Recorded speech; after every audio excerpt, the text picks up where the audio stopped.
Welcome back to our Wednesday night Bible study. We're looking at the story of David. This is installment number 10. I'm calling this Low Then High. Low Then High.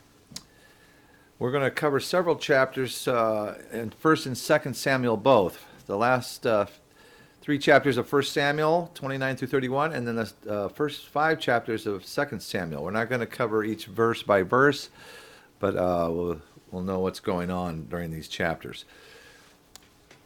So here we are, installment 10. Last week, we witnessed the potential danger in going our own way without God. David, in his own strength and decisions, made some bad decisions. He went to live with and serve the enemy, the Philistines. You can't blame him for being tired and discouraged and depressed, but he forgot about trusting the Lord and getting the Lord's advice. A consequence was it looks like David is going to have to go to war against his own people. That's where we left it last time. But Achish, the Philistine, also told David they were preparing for another war with Israel. All this deceit was about to backfire on him. David was going to have to take part in it on the wrong side.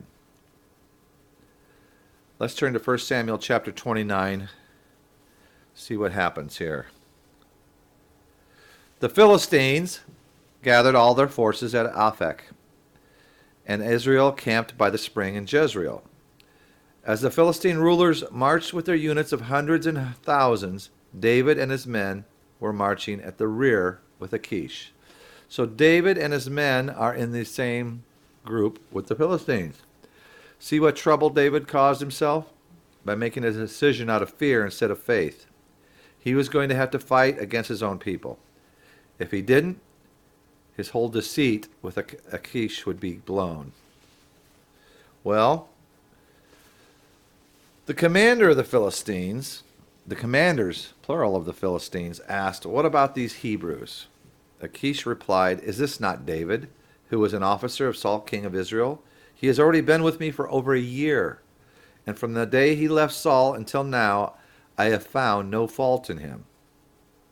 And then something good happens here in verse 4. But the Philistine commanders were angry with him and said, "Send the man back." This is them talking to Achish. "Send the man back, that he may return to the place you assigned him. He must not go with us into battle, or he will turn against us during the fighting. How better could he regain his master's favor than by taking the heads of our own men?"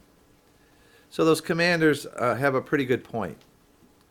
Recall that David was at one time a powerful leader in King Saul's army. And then they add to that, isn't this the David they sang about in their dances? Saul has slain his thousands, and David his tens of thousands. That was referring to the killing of the Philistines. He still had a reputation. The Philistine commanders didn't trust David. They don't want David fighting alongside them. So David gets this godsend of a break. Verse 6. So Achish called David and said to him, "As surely as the Lord lives, you have been reliable, and I would be pleased to have you serve with me in the army. From the day you came to me until now, I have found no fault in you, but the rulers don't approve of you.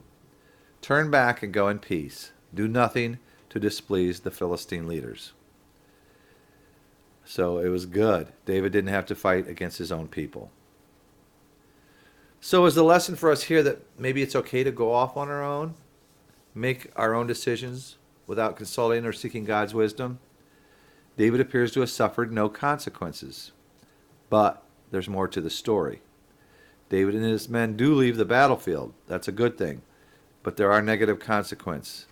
And that happens in 1 Samuel chapter 30, the next chapter here.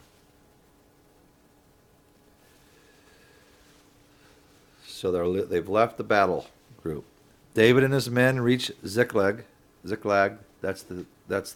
become their home during their time with the Philistines. They got back on the third day.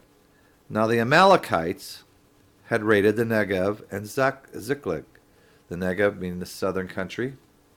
They had attacked Ziklag and burned it, and had taken captive the women and all who were in it, both young and old. They killed none of them, but carried them off as they went on their way. So the decision David made to live with the Philistines and lead them on led to David and his men being required to go to battle, which led to leaving their family and possessions unprotected. And then the Amalekites, who in the past David had raided when he was supposedly fighting the Israelites, he was fighting enemies, including the Amalekites. He had raided them while he's pretending to raid the Israelites. So now the Amalekites have taken everything in that town.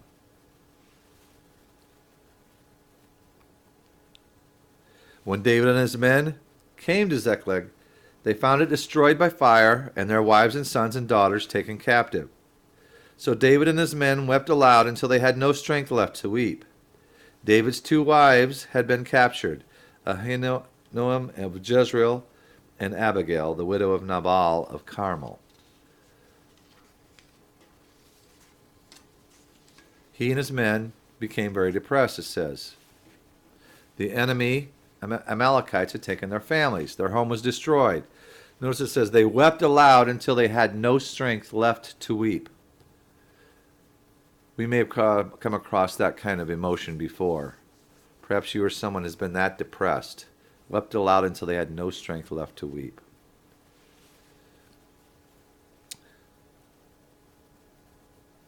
David was greatly distressed because the men were talking of stoning him. Now David's life's in danger. Each one was bitter in spirit because of his sons and daughters. But David found strength in the Lord his God. Now there's a change. So as it implies in verse 6, David was no longer trusted by his men, by the decisions he made. Remember, they were on his own, not God. They lost their families. So they were thinking of having David pay for it with his life. But then that last sentence, David found strength in the Lord. Out of this pit of his own making, he moved towards God's mercy and help. Well, in the next verses of this last chapter, chapter 30, you can read that David then began asking God for advice on what to do, where to go. After seeking the Lord and being strengthened by him, he and his men are able to get their families. So I'm going to jump to the good news in chapter 30, verse 18.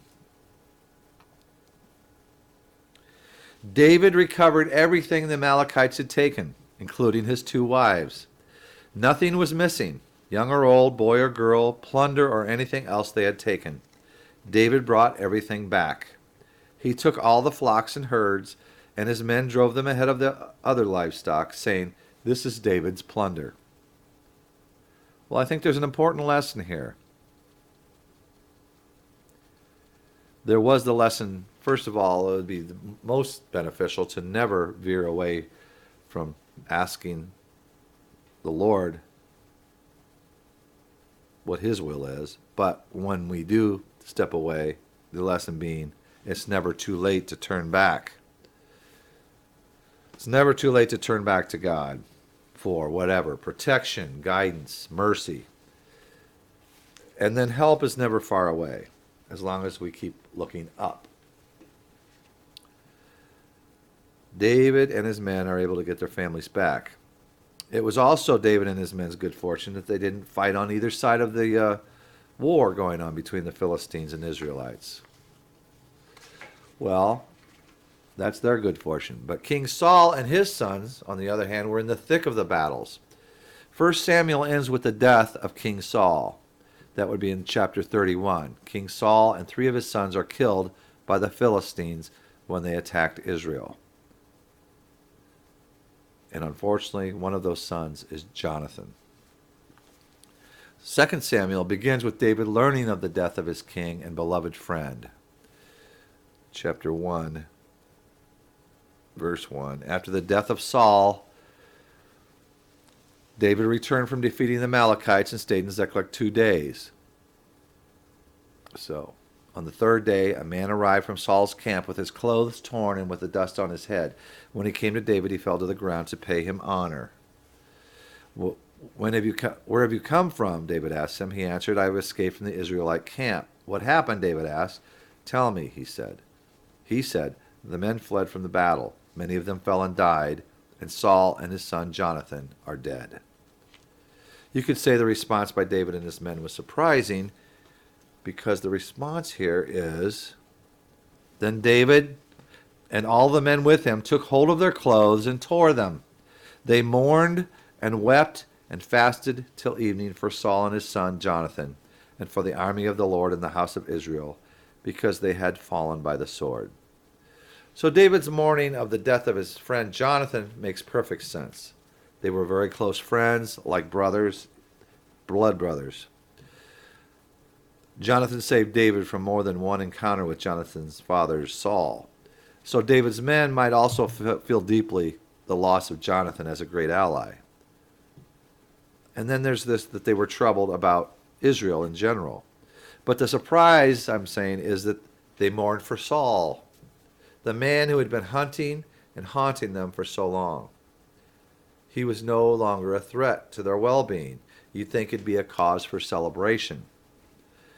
And for David, a time to plan for his next steps, because now he could take the throne. But no, they mourned, they wept, they fasted. The life of the anointed king of Israel had been taken. And I must never forget that. David never did. He was the anointed king of Israel. David composed a funeral song as a testament to Saul and Jonathan. And you can read that in the chapter 1, beginning with verse 17. I'll leave that to you. Then, with a patient and sensitive spirit, David turned to the Lord for guidance. This is good. He's turning to the Lord for guidance. And then read in the second chapter begins, in the course of time, David inquired of the Lord, shall I go up to one of the towns of Judah? He asked. The Lord said, go up. David asked, where shall I go? To Hebron, the Lord answered. So David went up there with his two wives, Ahinoam of Jezreel and Abigail, the widow of Nabal of Carmel. David also took the men who were with him, each with his family, and they settled in Hebron and its towns. Then the men of Judah came to Hebron, and there they anointed David king over the house of Judah. So David becomes king of Judah. He's a king. Seems like a piece of cake. But this does not make David king of all the Hebrew people. David was only king of the southern people. One of Saul's surviving sons became king of the northern tribes, collectively known as Israel. Then a lot of bloodshed is what happens next. Chapters 2, 3, and 4 tell of the battles between David's men and Saul's leaders. Tribe fights against tribe, Hebrew against Hebrew, reminiscent of our American Civil War. And it was the house of David and the house of Saul battling for supremacy. You can read that on your own there, just the details. Some bloodshed, not rated G. I should also mention he went a little wild with polygamy during this time. He had 2 wives, remember, before he became king of Judah, but he added 5 more during this period of fighting. And then even though kings were not to do so, he went ahead and started building up all this polygamous. The law stated in Deuteronomy 17:17 that kings were not to do that, not to have many wives. So David's side is successful against those who sided with Saul, is how it all turns out. He's building his family. He has become strong. So in chapter 5, all of Israel is reunited under King David. We go to chapter 5 here. All the tribes of Israel came to David at Hebron and said, we are your own flesh and blood. In the past, while Saul was king over us, you were the one who led Israel on their military campaigns. And the Lord said to you, you will shepherd of my people Israel, and you will become their ruler. When all the elders of Israel had come to King David at Hebron, the king made a compact with them at Hebron before the Lord, and they anointed David king over Israel. David was 30 years old when he became king, and he reigned 40 years. In Hebron, he reigned over Judah 7 years and 6 months, and in Jerusalem he reigned over all Israel and Judah 33 years. Notice that last verse, verse 5, gives the number of years David reigned at two places. If you think about it, David had just become king over all the Hebrews, not just the southern tribes, not just the northern tribes, all 12 tribes of the Hebrews. So he immediately faced a serious dilemma, diplomatic dilemma. Where would his capital be? Where would he set up his residence? To stay in Judah, where he'd been, would alienate Israel. To move north to Israel would insult Judah. Well, there was a small stronghold held, say that 3 times.